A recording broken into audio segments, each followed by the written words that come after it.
Well, if you were here tonight, you know that it's been a night in so many different ways. But if you weren't, oh, not working. My microphone is But if you were not here, you may not. You don't even understand that joke. Welcome to the after show, After the Heights. We're just going to take a few minutes, talk one last time to Pastor Mark Clark. We've talked on the podcast. That's going to go out next week, but this is going out tonight, right after the Heights. Great. What happened tonight at the Heights? Well, just what happened? I mean, just like tell me. Again. Oh wait, sorry, my mic's working. Yes, that's. No, it's like what, the second worship song? Yeah, so we had a set of the power went out, basically. Well, not the power, but the sound gone. Completely went out. All the So lights are still on, we but had there's no this. music. Yeah, so if people weren't here, I'll just tell them. So what started out as epic video, spoken video, so word, good. ascending the hill together, like boom, into I Speak Jesus, where everyone's singing, into Firm Foundation, which is a song that our church loves. Love. And we about to go up the mountain, basically. Yeah, I mean, yeah, proverbially, we're spiritually, going there, we're emotionally, going there. and then boom, Bam. Donovan, our pastor, our worship pastor, does an incredible job leading us a cappella. But then we're all like, "What's going on?" It felt like basically we're at a Broadway show. We went to intermission.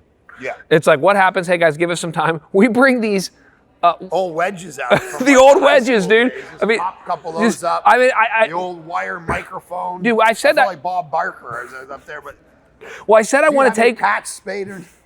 I said it. Bob Barker prices right, ridiculous. Well, I said I was like, hey, I really want this to feel like camp, and it felt like camp. It definitely felt like camp. But it felt like camp back in 1982. Yeah, But I mean, that's okay. And so it was fine. It was great. Your Well, people were great. I just want to talk about a little bit more about it, and then I want to get to your message because it was just such a. Obviously, we weren't going to talk about this, and then this happened. Yeah. But like, okay, so what happens is the mic goes out. You get a new mic. Right. That mic goes out. You Right. end up preaching with no mic. I mean, does that for just one moment? I mean, how does that affect you while you're on stage? You're also a guest preacher here, first time. What's going through your mind? Well, the people were great. I mean, if the people had acted all weird and whatnot, then that wouldn't have been ideal. But if they just got up and left, that would be awkward for you. I can't hear anything. Yeah. Whatever, then that They were would be leaning weird. in. No, they were totally leaning in. So yeah, it's harder. I'm a pretty handsy preacher, right? So Yeah. like hands-free is best for me. Yes. So I don't, there's a lot of preachers that use this as a comfort, like a Linus blanket, like right here. I'm good, whatever. And so I'm usually hands-free. So when I started with the cord, my OCD was like, Oh, okay, yeah, dude, I can't step saw on it. that, I can't step on that. And then it was fine. And then your gracious production team thought they solved it. So they came out, and now I got a new mic. Boom, that just disappears. So then we went back to the thing, and then we got a different one, and then the wedges went away, and then they should have been back, and then no one. And then it was just the last 25 minutes was just me yelling at 1,400 people in this room, just And getting like off in the old stage, days. getting off stage and basically saying, "Man, the spirit was moving, and can I have an Advil?" And I needed 2 Advil because my head is pounding, yes, and my throat will be gone. But what a cool, like, we all know this, right? Your power goes out at home, Yeah. and you gather the kids around and you strike up some candles, and there's something like, man, why can't this happen more often? Like, Yes. this felt like, hey, let's have a moment together. It's a shared experience. Yes, It had to be here. When we were all singing a cappella, like when it happened, I know the staff, I'm looking around, I'm watching everyone, it's like, we're all nervous, we're running, Yeah, of and I'm course. just watching everyone else go, this is amazing. care. Just say, don't multiple people have sent me videos. They videoed it. They thought it was like, this is congregational, and 100%. it was really special. Most of them probably don't love the volume of worship anyway. They Yeah, well, probably thanks- they thanks for bringing that I up. like to hear the voices. Why not the voices more? It's all so loud. And then tonight they hit it, and then maybe they'll be like, it wasn't that great. And maybe we need to hear Maybe Donovan sing a little more. Maybe you turn it up a little more. Okay, talk about your message just for a few minutes. So you preached on Ephesians 1, verses 1 and Just- 2. just but really like 2 words, 3 or basically like 4 6 words. words at most, okay?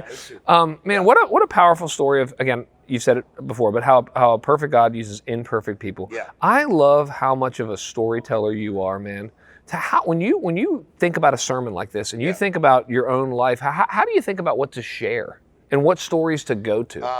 It's literally like, so you'll have a text. It all starts with the text, and Yeah. then it's like, okay, here's a text. You got to try to bring the meaning of the text. But even with a word like Paul, you can make it mean something to people rather than just, well, it's Paul. I don't know, some guy lived 2,000 years ago, whatever. Moving on, it's nothing to do with my life. It's like, but what if it has a lot to do with your life? What if his past, for him to ever get the authority of God to write an epistle with his past, Yes. helping people understand that when they walk in and think they're not worthy, they've messed up, they've made mistakes, they've failed, they've sinned, God can never use me. Tell Paul's story, tell my story, bring it into their life, put them in the, okay, maybe God, Yeah. So, well, just working through the text and then trying to pull out all the, not just what it says, but what it means. Yes. And you talked about everything today from, Paul, the murderer, basically God uses people that you would never think that God would use. And that means God can use you. And don't even think you're as bad as the Apostle Paul. And you kind of broke all that out. Yeah. Then you talked about grace, the fatherhood, got all these different topics. Here's my question, because I know as a preacher, that sometimes when you're talking about something, like it'll even be for me sometimes different services. I'm like, something different happened at the 9 that happens at the 11 that happens at the 5. Here's my question for you. As you were talking to our church for the first time tonight, and there was a lot of distractions, we were talking about that. As you're hitting these stories, as you're hitting these topics, what do you feel like resonated with our church? Where you're like, dude, this is landing with this church. Definitely the stuff about God can use you no matter who you are. And it was when I started breaking down some of my failures, my mistakes, even some of the, sometimes with crowds like this, you'll be able to look around and 95% of the people were totally into it right off the bat. They're just let's go, right? Laughing. Yeah. But then you look out and you see some dudes, and you can usually pick them out, and they're like, my wife made me come here. what is this? What is this comedy routine here? The cord, and he's got the microphone, and they're sitting there, and halfway through still. Yeah. They're sitting, a couple of these dudes were jacked up cold. Yeah. And I was like, I got to get that guy. I got to try to win that. So you got to, you're preaching, and you're at one level, you're not. Yeah.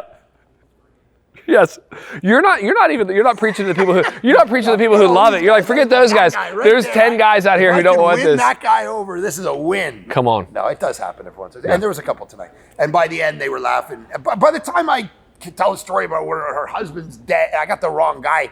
It's all they're hey, out of sympathy, I'm going to give this guy. I'm going to give you a sympathy. This is ridiculous. A sympathy. Yeah. Been through. This is crazy. So. No, all of that connected. And the grace and the fact that God uses these wacky people, and it's not about comparison, and and then by the end, when the Father is so good that He orchestrates things in your life that you would never plan for. Yes, how personal. Supernatural things that you can't deny are true. Yeah. If there's no way naturalism is true if half of the things I shared happened. Yes, the way if I made them all up, then which you didn't, right? Yeah. Yeah. No. So no, people come up to me that didn't really happen. It's what do you think? I'm writing Star Wars here? Yeah. This is real. This actually took place in my life. Every piece of that. So. Yeah. Well, the sermon just happened. I was sitting in it, listening to it as we're closing tonight. Two things stuck out to me. One was just your own vulnerability, authenticity, talking about just Tourette's or your dad dying or the divorce of your parents and the trauma and all of that. And even the honesty of going into a prison for the first time. You're like, guys, I don't think I want to. It ain't for me. It was scary. But dude, the quote that you and I were talking about Spurgeon earlier today, but the quote that I never heard before is, dude, I've never heard it, and I'm going to be quoting it again. But when you said tonight, when you quoted Spurgeon and said, I'm not quoting verbatim, but basically, you don't need to give God your strengths. He has all the strengths. Yeah. Give God something He doesn't have, which is weakness, and that's what He loves to use. That was powerful, man. 100%.